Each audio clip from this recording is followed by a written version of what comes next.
আসসালামু আলাইকুম everyone, welcome back to Nusrat Samira's kitchen. আশা করি সবাই ভালো আছেন। চলে এলাম রমজান স্পেশাল আরও একটি রেসিপি নিয়ে। আজকে তৈরি করে দেখাবো কিভাবে খুব সহজেই অল্প উপকরণ দিয়ে ঘরে তৈরি করে ফেলতে পারবেন মুচমুচে জিলাপি। ভেতরে রসে ভরা আর উপরে মুচমুচে। রমজান মাস হোক বা যে কোনো সময় যখনই জিলাপি খেতে মনে চাইবে, শুধুমাত্র আমার রেসিপি ফলো করে বানিয়ে ফেলতে পারবেন মুচমুচে রসে ভরা পারফেক্ট জিলাপি। তাহলে চলুন দেখে আসি কিভাবে জিলাপি তৈরি করতে হয়। প্রথমেই তৈরি করে নিব জিলাপির জন্য শিরা। তাহলে জিলাপি ভাজার সাথে সাথেই শিরার মধ্যে দিয়ে দিতে পারবো। এর জন্য একটি প্যানে দিয়ে দেব 2 কাপ চিনি আর 1 কাপ পরিমাণ পানি।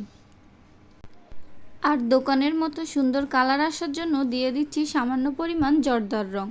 আপনারা চাইলে স্কিপ করতে পারেন। এখন চুলার আঁচ মিডিয়ামে রেখে শিরায় বলক তুলে নেব। মোটামুটি একতার হলে শিরা নামিয়ে ফেলতে হবে। এই অবস্থায় শিরাটা তৈরি হয়ে গেছে।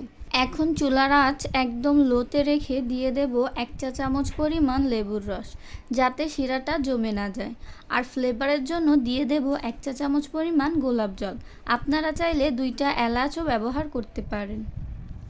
এখন নেড়েচেড়ে মেশানো হয়ে গেলে চুলা থেকে নামিয়ে রাখবো এক সাইডে। আর চলে যাব জিলাপির ব্যাটার তৈরি করতে। এর জন্য একটি বোলে নিয়ে নিলাম 1 কাপ পরিমাণ আটা। আপনারা চাইলে ময়দাও ব্যবহার করতে পারেন। দিয়ে দেব 1/2 চা চামচ খাবার সোডা বা বেকিং সোডা, আর দিয়ে দেব 1 চা চামচ ভিনেগার। আপনারা চাইলে টক দই বা লেবুর রসটাও ব্যবহার করতে পারেন। এখন দিয়ে দেব 1 টেবিল চামচ পরিমাণ রান্নার রেগুলার তেল আর স্বাদমতো লবণ। লবণ দেওয়ার কারণে মিষ্টির টেস্টটা ব্যালেন্সে আসবে। হ্যান্ড উইস্কের সাহায্যে একটু মিশিয়ে নিয়ে পানি দিয়ে একটা আঠালো ব্যাটার তৈরি করে নিতে হবে। এখানে আমি 1 কাপ পরিমাণ পানি ব্যবহার করেছি। আপনারা আপনাদের প্রয়োজন মতো পানি ব্যবহার করতে পারেন। অল্প অল্প পানি দিয়ে এই রকম একটু ঘন একটা থকথকে ব্যাটার তৈরি করে নিতে হবে। জিলাপির জন্য এই রকম থকথকে আঠালোটাই ব্যাটারই পারফেক্ট হবে। আর হ্যান্ড উইস্ক দিয়ে একটু ভালোভাবে ফেটে নিতে হবে, যেন কোনো দলা না থাকে। জিলাপি বানানোর জন্য পারফেক্ট ব্যাটার তৈরি হয়ে গেছে। আমি আজকে পাইপিং ব্যাগ দিয়ে জিলাপি বানাবো, তাই এই পাইপিং ব্যাগে ব্যাটারটা ঢেলে নিব। আপনারা চাইলে দোকানে যে সসের বোতল বা প্লাস্টিক বোতল পাওয়া যায় সেটাও ব্যবহার করতে পারেন। ঢালা হয়ে গেলে এখন চলে যাব চুলায়। প্যানে পরিমাণ মতো তেল গরম করে নিতে হবে। এখন চুলার আঁচ মিডিয়ামে রেখে চেক করে নিতে হবে জিলাপি ভাজার জন্য তেলটা ঠিকঠাক আছে কিনা। তার জন্য সামান্য পরিমাণ ব্যাটার তেলে দিয়ে দেব। ব্যাটার দেওয়ার সাথে সাথেই যদি তেলের উপর ভেসে ওঠে তাহলে বুঝতে হবে তেল গরম হয়ে গেছে।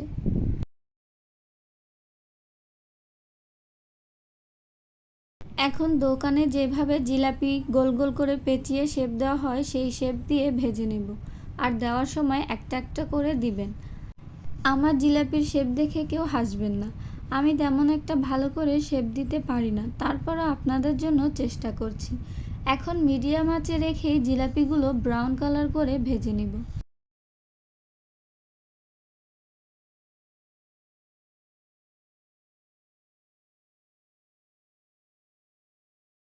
দেখুন, এই পর্যায়ে জিলাপিগুলো তেল থেকে তুলে নেব আর সাথে সাথেই শিরার মধ্যে দিয়ে দেব। এখন শিরার মধ্যে জিলাপিগুলো উল্টে পাল্টে চুবিয়ে নেব। বেশিক্ষণ রাখার প্রয়োজন নেই। শুধুমাত্র শিরাটা জিলাপির ভেতর ঢুকলেই হবে। আর অবশ্যই জিলাপি গরম থাকা অবস্থায় শিরার মধ্যে দিতে হবে, না হলে শিরাটা জিলাপির ভেতর ভালোভাবে ঢুকবে না। এখন জিলাপিগুলো শিরা থেকে তুলে নেব। ভালোভাবে জিলাপি থেকে শিরা ঝরিয়ে নিতে হবে। এইভাবে বাকি জিলাপিগুলো ভেজে নেব। আমার সবগুলো জিলাপি তৈরি হয়ে গেছে। দেখতেই পারছেন জিলাপিগুলো দেখতে কতটা সুন্দর ও লোভনীয় লাগছে। আপনাদের বোঝার জন্য আমি একটা জিলাপি ভেঙে দেখাচ্ছি। দেখুন, উপরটা মুচমুচে আর ভেতরটা রসে ভরা। তাই আর দেরি না করে এক্ষুনি ঘরে তৈরি করে ফেলুন মুচমুচে রসে ভরা জিলাপি। আমার ভিডিওটা যদি আপনাদের ভালো লেগে থাকে তাহলে লাইক, কমেন্ট, শেয়ার করে পাশে থাকবেন। আর সকল নতুন ভিডিও দেখতে সাবস্ক্রাইব করে পাশে থাকবেন।